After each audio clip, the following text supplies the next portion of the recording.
Political news, sports news, crime news કે તમારા રાજ્યના સમાચાર, હવે દરેક ખબર પર રહેશે અમારી નજર. ગુજરાતનો સર્વશ્રેષ્ઠ ન્યૂઝ ચેનલ. ચણસમા ખાતે કંબોઈ જિલ્લા પંચાયત ભાજપના મધ્યસ્થ કાર્યાલયનો શુભારંભ.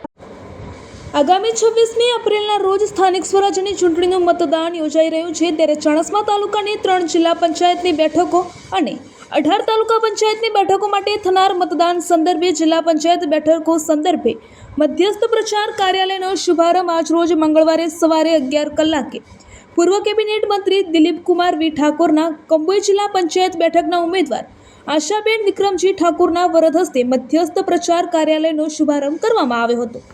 આ પ્રસંગે તાલુકા ભાજપ પ્રમુખ કિરણભાઈ જાની, ઉપપ્રમુખ જિલ્લા ભાજપ દિલીપભાઈ જોશી, ચણસમા શહેર ભાજપ પ્રમુખ જય પટેલ, વિનયસિંહ ઝાલા, દિનેશભાઈ પટેલ, મુકેશભાઈ પટેલ, દાદુસિંહ ચાવડા, ચંદુભાઈ પટેલ, મનોજભાઈ પટેલ સહિત ભાજપના આગેવાનો, કાર્યકરો, કંબોઈ તાલુકા પંચાયતની બેઠકના ઉમેદવારો, કાર્યકરો, મતદારો ઉપસ્થિત રહ્યા હતા.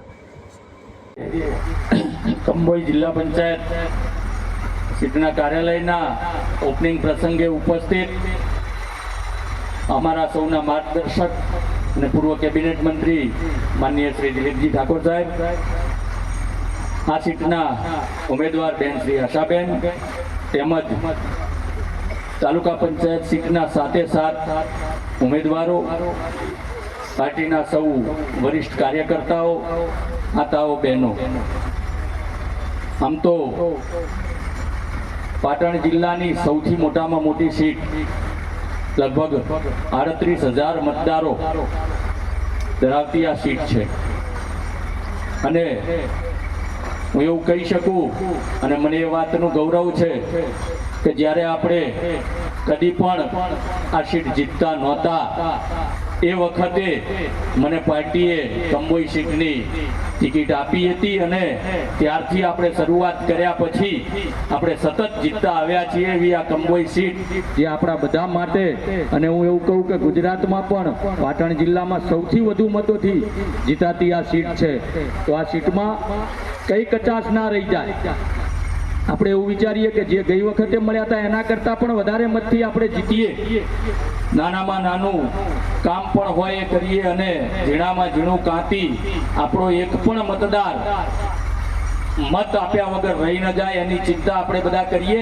અહીંયા ખાસ કરીને એક જ વિષય છે મૂળ, કે મતદાર છે ને એને ઉનાળાનો સમય છે એ પણ આપણે બધાએ જાણવું જોઈએ. આજના કરતાં પણ એ દિવસે ગરમી પણ પુષ્કળ હશે, તો આપણી એવી ફોજ બનાવીએ અને ઘેર ઘેર જઈ દરેક મતદારને મતદાન મથક સુધી લઈ જઈએ એવી આપણી યોજના બનાવી અને આપણે આશાબેનને અને નીચેના 7 ઉમેદવારોને આપણે જંગી બહુમતીથી જીતાડીએ એવી બધા પાસે આશા. અસ્તુ. ભારત માતા કી જય. આપણા જિલ્લા પંચાયતના ઉમેદવાર આશાબેન વિક્રમજી ઠાકોરના મધ્યસ્થ કાર્યાલયના ઉદ્ઘાટનમાં જેમને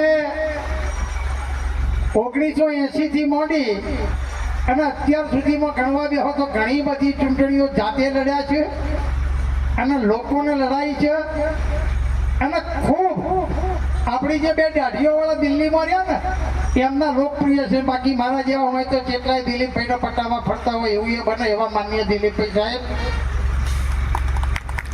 મિત્રો, આજે મારે જે બોલીશ મારા જીવનમાં, જો મને પાર્ટીનો કોઈ પણ પ્રકારનો ડર લાગતો નહીં. પાર્ટીના હિત માટે જ સાચું બોલવાનું, કડવું બોલવાનું, કડવી દવાઓ આપવાની. મિત્રો, આશાબેન વિક્રમજીને ગઈ વખતે તમે જંગી બહુમતીથી હમણાં બધા જ વક્તાઓએ કહ્યું, અમારા પ્રમુખ કિરણભાઈ, અગાઉ મુકેશભાઈ દાઢી. મિત્રો, ભારતીય જનતા પાર્ટી ચણસમા તાલુકાને મારે એક જ કહેવું છે, તમે ખોબલે મત આપો છો, એ મતનું વળતર આપણી વચ્ચેની ચેનલ માનનીય દિલીપભાઈ સાહેબને આપણે ગઈ વખત ન લાવી શક્યા, તે આપણી કમજોરી છે. એટલે આપણી ચેનલ કપાઈ છે, એ ચેનલને મજબૂત કરવી હશે તો ફરી આ તાલુકા પંચાયત અને જિલ્લા પંચાયતમાં આપણે જંગી બહુમતીથી આશાબેનને જીતાડવા પડશે. ભારતીય જનતા પાર્ટીના જિલ્લાના આગેવાનો જે હતા એમને આશાબેન ઉત્તર ગુજરાતમાં નહીં પણ ગુજરાત રાજ્યમાં સૌથી મોટી જંગી લીડથી જીત્યો હતો. એમના જિલ્લાના આગેવાનોએ અન્યાય કર્યો છે. આ વખતે એમની બોછી પકડી જંગી બહુમતી 10,000 લીડથી જીતાડો એટલે આપણે ચાણસ્મા તાલુકાનો ન્યાય આપણે લેવાનો છે. આ મારો આહવાન છે. એટલે મિત્રો, રાગ દ્વેષ, હું તમને ભૂતકાળનો દાખલો આપી મારું પૂર્ણ વિરામ કરીશ. આપણા ભાવસિંહભાઈ રાઠોડ ભાજપમાં આવ્યા હતા, કોંગ્રેસમાં. એમને 1800 સમૂહ લગ્ન કર્યા હતા. 1800 સમૂહ લગ્ન કર્યા પછી એ માણસ ભારતીય જનતા પાર્ટીમાં આવીને હારી ગયા હતા. કોના પાપે? આપણા જ પાપે ભાઈ. કારણ કે જે તે દિવસે તમે તમારા આગેવાન, મારા દિલીપભાઈ મિત્ર છે, મારા સાહેબ છે, ક્યાં ખાડો દેખાતો હોય તો મારે પ્રેમથી કહેવું પડે, સાહેબ હોય ખાડો છે અને આ ખાડા ઉપર જાઓ તો હેઠા પડી અને આપણા ટોગા તૂટી જશે. એ દાડે કોઈ પણ માણસ મજમો ન રહેતા. ભૂતકાળમાં અરગોણભાઈ ટાઈગરમાં લડવા આવ્યા હતા. એ મિત્ર પણ, એ પણ મારા મિત્ર હતા. 500 વોટે હારી ગયા હતા. મિત્રો, આ વિક્રમજી ઠાકોર કોઈ પણ સ્વાર્થ વગર વર્ષોથી સમૂહ લગ્ન ચલાવ્યું છે. એટલે મારે એટલે એટલું જ કહેવું છે, હવેના સમયમાં લોકો જોડે પૈસા ખૂબ થઈ ગયા છે, પણ સમયદાન આવવાવાળા કાર્યકરોની સંખ્યા સમાજમાં ઘટતી જાય છે. માટે સારા કાર્યકરો ના ગુમાવો અને જંગી બહુમતીથી જીતાડશો, એ જ મારી પ્રાર્થના. ભારત માતા કી જય.